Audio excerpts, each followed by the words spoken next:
What man has achieved now, the stature of man today, their knowledge, love, loyalty, obedience, as well as their seeing, are the results attained through judgment by the Word.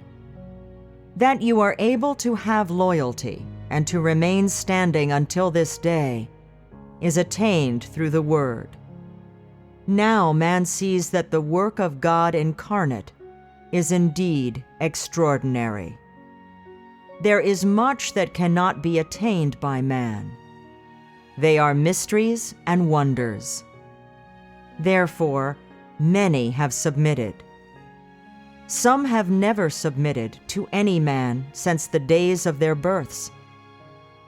Yet, when they see the words of God this day, they fully submit, without noticing they have done so. They do not venture to scrutinize or say anything else. They all have fallen to the Word and to the judgment by the Word. If the Spirit of God directly spoke to man, they would all submit to the voice, falling down without words of revelation, much like how Paul fell to the ground amid the light as he journeyed to Damascus. If God continued to work in this way, man would never be able to recognize his own corruption through judgment by the Word and attain salvation. Only through becoming flesh can he personally deliver his words to the ears of all, so that all who have ears can hear his words and receive his work of judgment by the Word. Only such is the result achieved by his Word, rather than the emergence of the Spirit frightening man into submission. Only through such practical and extraordinary work can the old disposition of man, hidden deep within for many years, be fully revealed, so that man may recognize it and have it changed. This is the practical work of God incarnate. He speaks and executes judgment in a practical manner to achieve the results of judgment upon man by the Word. This is the authority of God incarnate and the significance of God's incarnation. It is done to make known the authority of God incarnate, the results achieved by the work of the Word, and that the Spirit has come in the flesh. He demonstrates his authority through judgment upon man by the Word. Although his flesh is the outward form of an ordinary and normal humanity, it is the results that his words achieve that show man he is full of authority, that he is God himself, and that his words are the expression of God himself. This shows all man that he is God himself who became flesh, and that he can be transgressed against by none. None can surpass his judgment by the Word, and no force of darkness can prevail over his authority. Man submits to him entirely because of his incarnated flesh, his authority, and his judgment by the Word. The work brought by his incarnate flesh is the authority that he possesses. He becomes flesh because the flesh can also possess authority, and he is capable of carrying out work among man in a practical manner, which is visible and tangible to man. Such work is much more realistic than any work directly done by the Spirit of God, who possesses all authority, and its results are apparent as well. This is because his incarnate flesh can speak and do work in a practical way. The outward form of his flesh holds no authority and can be approached by man. His substance carries authority, but his authority is visible to none. When he speaks and works, man is unable to detect the existence of his authority. This is even more favorable to his actual work. And all of such work can achieve results. Even though no man realizes that he holds authority, or sees that he cannot be offended, or sees his wrath, through his veiled authority and wrath and public speech, he achieves the intended results of his words. In other words, through his tone of voice, sternness of speech, and all the wisdom of his words, man is utterly convinced. In this way, man submits to the word of God incarnate, who seemingly has no authority, thereby attaining his aim of salvation for man. This is another significance of his incarnation, to speak more realistically and allow the reality of his words to have an effect upon man, so that they witness the power of the Word of God. So this work, if not done through the incarnation, would not achieve the slightest results and would not be able to fully save sinners. If God does not become flesh, he remains the Spirit, both invisible and intangible to man. Man is a creature of flesh, and man and God belong to two different worlds and are different in nature. The Spirit of God is incompatible with man of flesh, and no relations can be established between them. Moreover, man cannot become a spirit. As such, the Spirit of God must become one of the creatures and do his original work. God can both ascend to the highest place and humble himself by becoming a man of creation, doing work and living among man.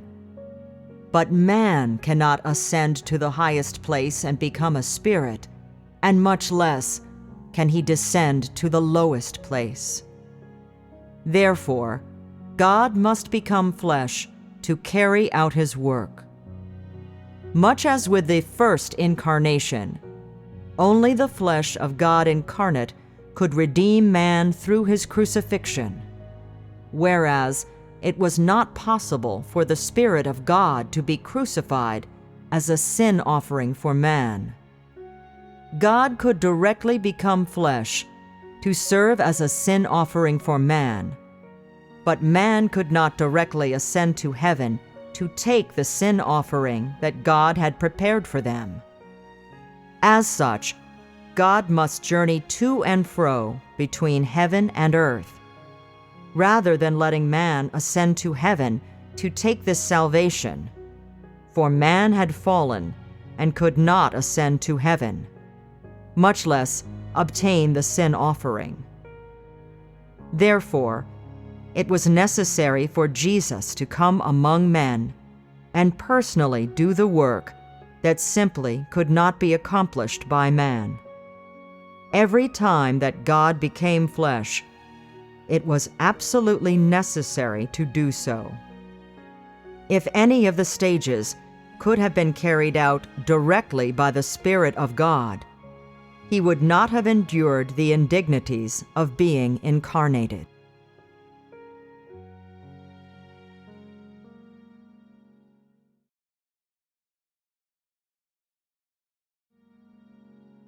Man's stature, knowledge, love, and loyalty, obedience, and all that man sees have come from judgment by the word. Your faith stands because of his word. Through this man sees God's amazing work. There is much beyond man's grasp. great mysteries and wonders all around, and therefore many have submitted.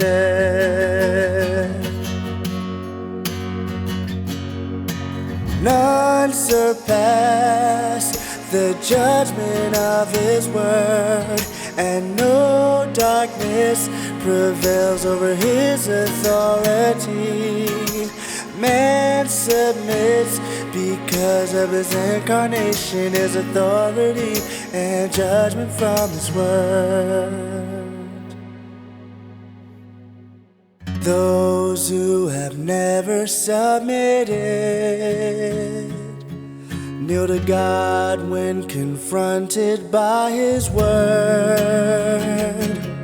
They bend to the judgment of His word,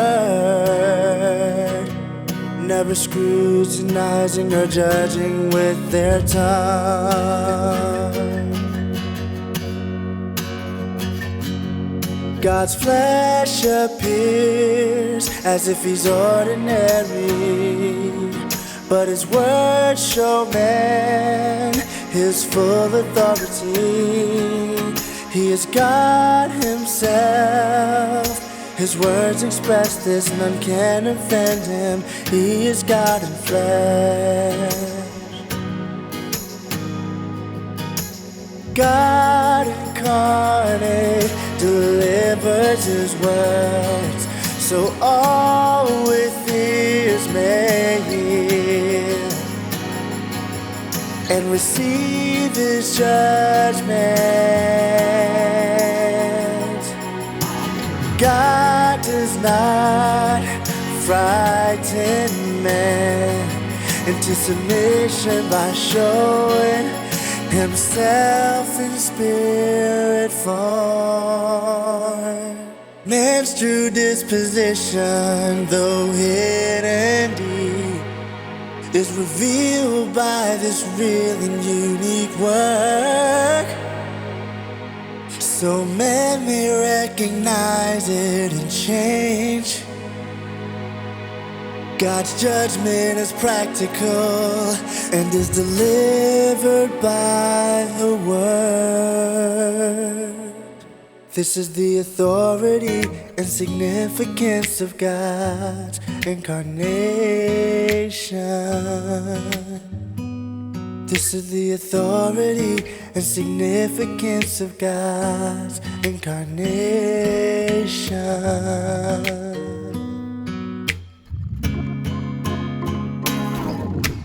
None surpass the judgment of His word, and no darkness prevails over His authority. Man submits because of His incarnation, His authority, and judgment from His word. His incarnation, His authority, and judgment from His word. Ooh.